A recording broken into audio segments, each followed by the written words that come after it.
우려하던 원전 오염수가 바다로 방류되었는데요. 오염수로 인해 어류와 해조류, 소금 등 바닷속 먹거리가 오염된다고 생각하기 때문에 그 전부터 천일염 품귀 현상이 벌어지는 등 여러분들 걱정이 많이 되실 거라고 생각합니다.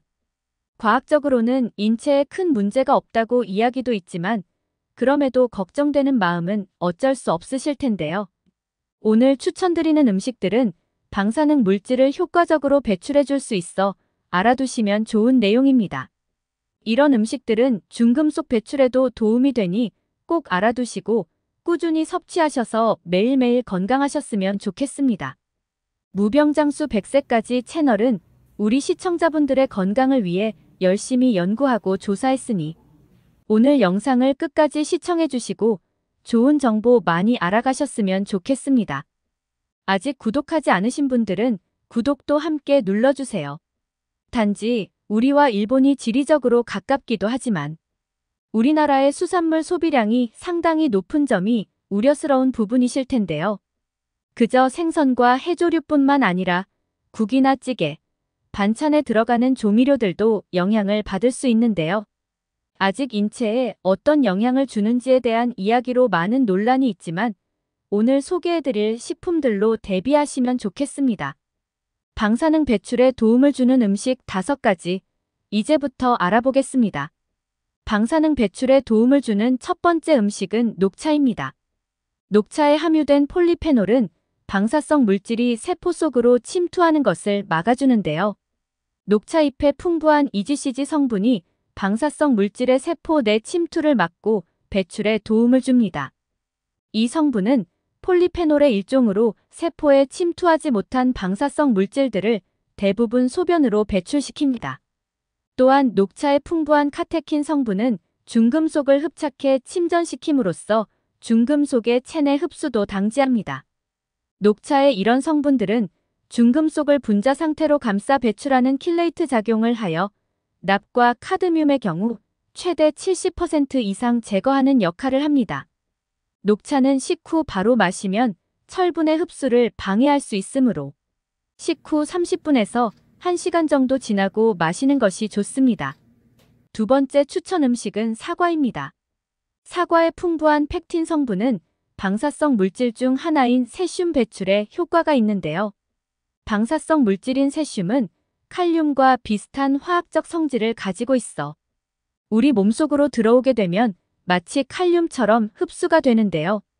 이렇게 몸속에 들어온 세슘은 근육과 소화기관 등에 축적되게 되고 체내에 쌓이면 폐암이나 갑상선암, 불임증 등을 일으킬 수 있는데요. 방사성 물질에 노출된 사람들을 대상으로 한 실험 결과 사과에서 추출한 펙틴 성분을 꾸준히 섭취한 경우 그렇지 않은 사람들보다 체내 세슘 농도가 63.3%까지 감소했다는 연구 결과가 있습니다. 사과 껍질에는 과육에 비해 펙틴 함량이 2배 이상 풍부하므로 껍질째 섭취하는 것이 좋습니다. 그리고 사과를 먹고 앞서 추천드린 녹차를 마시면 효능을 극대화할 수 있는데요. 사과 속 비타민C가 녹차의 카테킨이 소화기관에서 분해되는 것을 막아 몸속 유해물질을 배출시키는 기능을 꾸준히 발휘할 수 있게 도와주기 때문입니다. 하루 1개의 사과와 2~3잔의 녹차를 조합해서 꾸준히 마시면 방사성 물질 배출에 도움이 되겠습니다. 세 번째 추천 음식은 시금치입니다. 시금치의 풍부한 칼슘과 칼륨 성분은 방사성 물질의 체내 흡수를 막아주게 되는데요.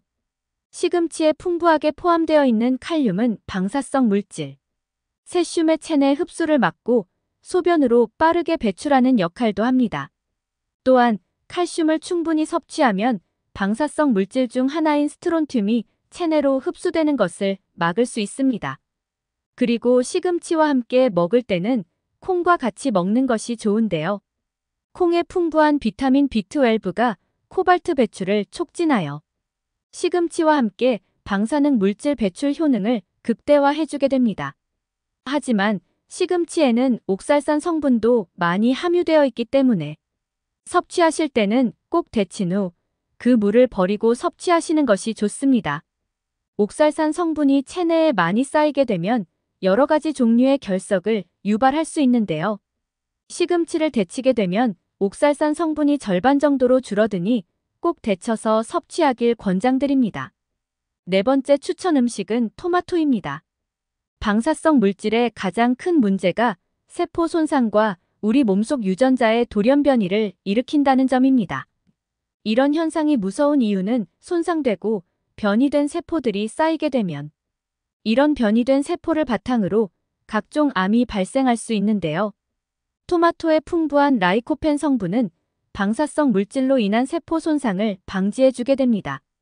실제로 방사선에 오염된 실험군에게 2달간 라이코펜을 투여한 결과 세포 손상이 눈에 띄게 감소한 연구 결과가 있습니다.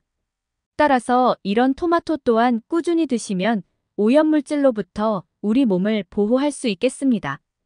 토마토의 라이코펜 흡수율을 9배 이상 높이는 방법이 있는데요. 토마토는 열을 가하면 라이코펜 흡수율이 높아지게 되고 라이코펜은 지방에 녹는 성질이 있기 때문에 토마토를 생으로 먹기보다 기름에 익혀서 먹는 방법을 추천드립니다. 5번째 추천 음식은 감자입니다. 말씀드렸듯이 우리 몸속에서 세슘은 칼륨과 비슷하게 인식되기 때문에 칼륨이 풍부한 감자를 평소에 꾸준히 섭취해 체내에 칼륨이 부족하지 않게 해야 하는데요. 감자를 드실 때는 껍질째 찌거나 굽는 것이 영양소 흡수율이 가장 높으니 추천드리고 혈당이 걱정이신 분들은 익힌 감자를 냉장고에 보관하여 식힌 후 다시 가열해서 먹으면 혈당 걱정 없이 드실 수 있겠습니다. 이런 감자를 계란이나 우유와 함께 먹으면 효과가 극대화가 되는데요. 우유는 칼륨이 풍부해 감자와 함께 먹으면 체내에 칼륨이 충분하게 보충될 수 있어 궁합이 좋고 계란의 풍부한 미네랄의 일종인 아연은 중금속의 체내 흡수를 막고 감염을 억제하는 효과가 뛰어나기 때문입니다. 이렇게 오늘 방사능 오염수의 위험을 조금이라도 줄일 수 있도록 방사능 물질 배출에 도움이 되는 식품 5가지를 말씀드렸는데요. 식품 이외에도 사실 가장 중요한 것은 충분한 수분 섭취라고 볼 수 있습니다. 수분은 지금 논란이 되는 삼중수소를 우리 몸속에서 희석시키고 배출을 촉진해주기 때문입니다. 억지로 물을 마실 필요는 없지만 체내에서 신진대사가 일어나며 필요한 수분은 평소 부족하지 않게 꾸준히 물을 섭취해 주시는 것이 중요하겠습니다.